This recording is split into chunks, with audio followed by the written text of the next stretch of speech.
So good morning, gentlemen. Very welcome you to join us today for here's interesting conversation. So I'm delighted that you both make your time here to join us from your very tight schedules. So shall we first start with self-introduction? So we got here Hassan, Muhammad Hassan from company Dunext and Imran from company Plugyy. So do you please give us a bit more introduction of yourself and your company? So we first start with Hassan. So thanks, Yana. My name is Muhammad Hassan. I am working in this PV and storage energy sector for the last 15 years. So right now I'm leading the Dunext business in the UK. Imran. Morning, everyone. So Imran Khan. I'm one of the directors here at Plugyy Energy Solutions. So we offer a turnkey solution for renewable energy. I've been in the power sector now for just over 20 years. My background is developing and building small and large-scale renewable energy plants in the UK and Europe. I've also consulted for some of the larger organisations to support in the energy transition.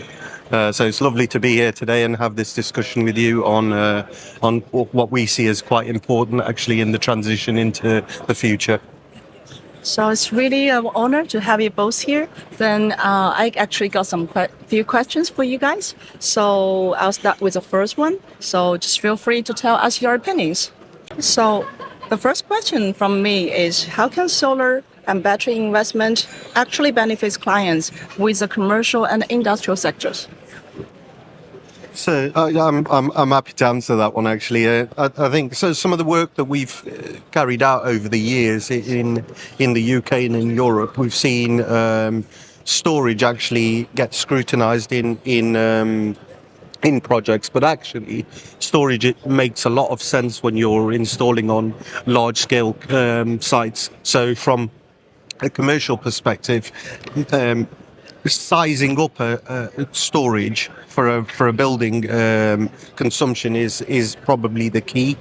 So what we normally do is we would assess a client, we would look at their energy demand. So rather than just providing a solar and storage solution, we assess what the client's demand is. So from a large scale energy user in commercial industrial sector, you would assess their energy profile. So you'd look and see when they're actually using that energy, and then you would almost increase the capacity, the installed PV capacity, to then be matched with the battery storage that you're installing. So in some cases you don't install battery storage because if the client is looking to just have a self-consumption system, you wouldn't need battery storage. But if they're looking to future-proof themselves and also maximize their investment, then the best thing to do is to increase the size of the PV system and to install battery storage, and that way they benefit from both. They can use the batteries for trading, they can use it for future proofing if they have EV chargers, and they've maximized their rooftop or ground area that they have available to them. The only caveat there is looking at grid connections. Those are the main things. But from an investment perspective, battery storage now, the prices from, when we assessed these sort of 20 years ago have reduced significantly, and it now does make a great return on investment. Also, I would like to add some more what Imran has said. Due to the changing into this geopolitical scenarios across the globe, the energy prices are going higher and higher. Every quarter, I will say, every month, every year. So the people are struggling on this energy prices. So and also in the UK, people for the warehouses, houses, residential people started installing this system 10-12 years ago, when the feed-in tariff was very high. So now the energy demand is increasing also because 10 years ago the energy demand was something else. There was no EV chargers, there were no EV cars at that time. There was no energy consumption at this peak, which we are seeing right now. So that's why people can add the batteries to store instead of sending that energy back to the grid. Because I have seen in my experience that there are many customers who are sending the electricity back to the grid without any benefits. So if they add the battery system to their current PV sites, so that will they can use that energy which they are going sending back to the grid, which is generating free of cost and sending back to the grid. They can store that energy in the batteries, and then they can use that energy whenever they required for their EV charging, energy arbitrage. If they increase the capacity, if the capacity is expanded, so there are lots of areas where the people can use this battery storage system. Agreed, agreed. I think the other plus point is as well for old sites that need repowering. Yeah. What we find now is when we're repowering sites, for instance, if they're legacy rooftop or ground mounted projects, when we repower those sites with more efficient PV panels, there is a surplus there. So it then does warrant put in battery storage. And as you've mentioned, years ago with the feed-in tariffs and ROCs, there was attractive rates to export. There isn't that. So right now, it's so. The best way to have an optimal solution is to maybe repower those sites, put in battery storage, and it makes that commodity then a lot more attractive. And also they can use these energy trading platforms Absolutely. by through they can generate revenue Yep. by installing these battery storage systems at their premises. Yeah. And I think there's also, I mean, the list goes on and on of adding battery storage, but the trading, as you said, there's trading platforms that you can use to manage your storage. So with time shifting and everything else, and this applies to commercial, industrial, and utility scale. So there are lots of opportunities where the customers can add the battery system to their current sites, or if they are building the sites, they can add the battery system, and then they can get the benefits from it. Yeah, and we're seeing a lot more now, not just from a capital purchase perspective, but also from a PPA. So with what we do, I mean, Plugyy offers both options. So whether it's a capital purchase that's funded by the client, or whether it's a PPA that we bring funding into, we're able to sort of size up those systems properly and do a proper assessment so that investment pays back itself, not just so that you have PV installed and battery storage and you're left with a stranded asset at the end. So we look at an optimal solution for those clients, and that's what makes the energy transition a lot better now. So sounds very, very promising. So, but I wonder, how can the solar storage be added into the existing PV systems? Okay, Got more ideas and input for us? Yes, I think that's fairly simple, really. I think we've touched on this on the repowering of sites. So, for example, if it's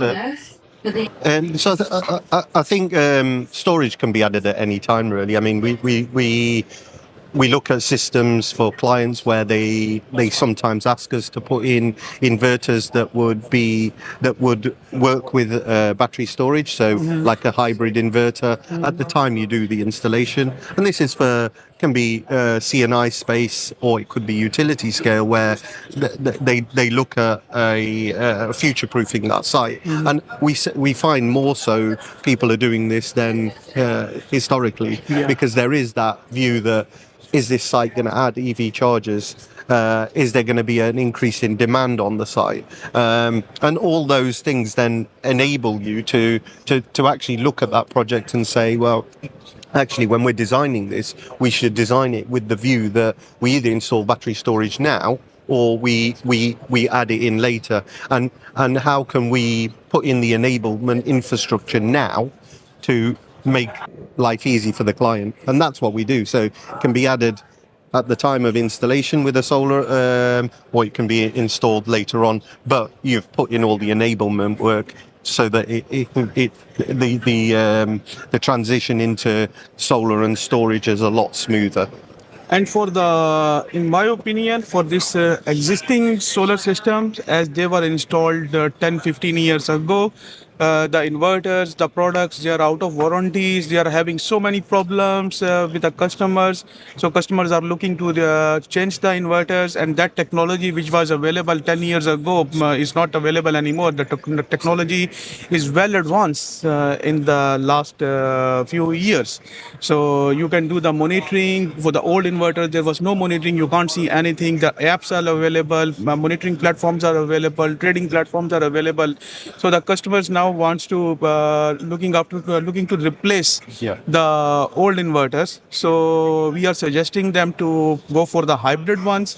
So whenever they want to add the batteries, it will be simple for them, or they can add the battery at the same time for the existing system. Yeah, I think it's a little bit more of an intelligent solution now, rather than sort of 10, 15 years ago. I mean, there was a bit of a problem there because there was 10, 15 years or probably a little bit longer than that.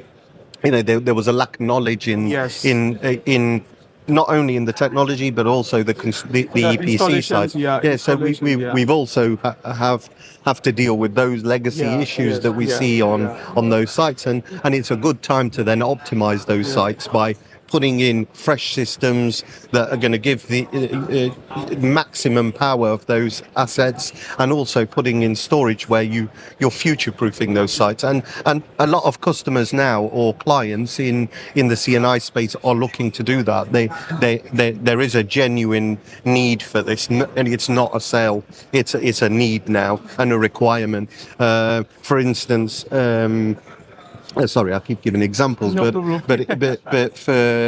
the CNI sector now, if you're a freeholder, you have tax brackets now. So if your EPC rating for the building is not C or above, you'll be hit with tax.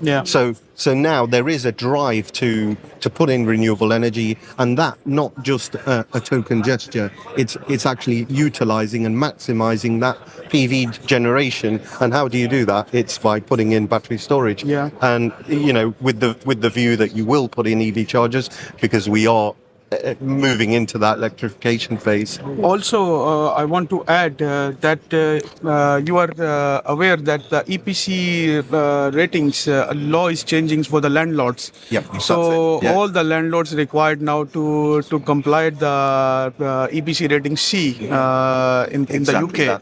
So for that, getting that EPC rating C, there needs to have something to be installed, the renewable system to be installed. Either it should be solar, PV, batteries, or any other renewable generation system to rely on these things to get that certification. So there is another opportunity for these landlords to build that one in that sector. And the returns of renewable energy, I mean, they've improved significantly. I mean, we've seen in certain cases now without the tax implication. So now on using the AIA for big CNI companies, they can use the AIA to draw off 25% of their investment in year one. And solar and storage, it's part of that. So we're now seeing that there's a drive and a focus to actually install PV, install battery storage, because the returns are anything from sort of 2.9 years that we've seen, or 2.7 years, all the way up to sort of 4 or 5 years. And that's without the tax implication. So if they're getting the 25% off, that significantly reduces the return. So there's a lot that can be done within this space now. And that is a win-win situation for everyone. Absolutely. Yeah. So there's so many benefits to install the solar storage system, right? So I think Imran just mentioned something about the return. So how you think this solar storage there's its impact on the ROI? Because we all know the ROI is the most important factor that everyone will consider when making investments. So do you give us more opinions on that? Yeah, so I guess in a lot of cases, it depends on how the system's sized up. You know, we've modeled lots of different things where if a system's sized up incorrectly, the returns will take a lot longer. But for example, the 2.9 or 2.7 years that's modelled up, that is modelled up so that the customer would almost utilise 90 or 100% of that generation that's being created on their own site. That match with battery storage then reduces it, because if they've got nighttime usage, they can use that power that they've got in the battery rather than pulling from the grid. So the returns on their investment have improved since, let's say, if we take, for example, the 15 years ago example that we just had before. Solar PV, just a residential system, was about 15 to 20,000 just for a 4 kilowatt PV system. That system now is about £3,000. So that shows the significance in the reduction of the cost of the hardware. Also, the cell efficiency has gone from sort of 16% all the way through to nearly 23% cell efficiency on PV panels. So again, that shows a huge shift in production, outputs, which all impacts return on investment. And also, I want to add that the trading companies, they are also benefiting if the customer is using the trading companies like Eon, Octopus, this kind of trading platforms. So they can return of investment is much lower. Than compared to if they are only using that system for their house use or internal use for these things. So if you are having the EV cars, this will also reduce your ROI from 2 years up 2 years something. Yeah, so that's a really good point, actually. So that it's a really smart way of explaining it, really, because you're almost having a smart energy solution in your home or your business, because you've got your EV charging, so you'll trade the EVs as and when you need to charge them. I mean, we have an example of that. So one of the projects that we were involved in, there was a solar carport built. There was bi-directional charging, and the Nissan Leaf batteries were being traded for the building management. And there's a smart energy control system that was installed, again, to monitor the energy prices. So when the energy prices are high, you discharge the batteries to the grid, and you make a revenue. So so vehicle to grid or vehicle to building is going to be something of the future, and that's what I think is going to happen with homes, commercial assets, and even utility scale sites, because it's all going to be moving into this energy transition and more of an agnostic approach rather than just a vanilla solar and storage solution. So I think this is very relevant for the industry, and it's quite exciting to see what's actually going to happen in the future within this space. Okay, so thank you very much. Thank you both Thanks for sharing your thoughts, your insights, the market, and also your experience with us. So it is truly interesting and memorable conversation. So hope we will see each other soon and have such kind of interesting topic again. Thank you. Thank you. Thank you.